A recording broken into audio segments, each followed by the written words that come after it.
Ons begin met, ek is 'n diereliefhebber. Ek doen house en pet sitting. Ek is 'n chef. Daar's nie 'n maaltyd wat ek nie kan kook nie. Ek het ondervinding van Belgiese voedsel, Franse voedsel, Griekse voedsel. Ek is vrylik beskikbaar en baie lief vir al jou kitties en jou honde. Ek slaap in by die diere en ek versorg hulle heeldag totdat jy terug is. Die paasnaweek wat voor lê is nog nie bespreek nie, so ek het nog paasnaweek ook, naweke ook, en my toekomstige man kom slaap saam met my in die huis om dit meer veilig te maak.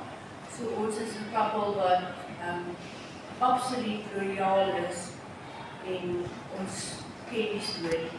Baie lief vir die. Baie dankie julle.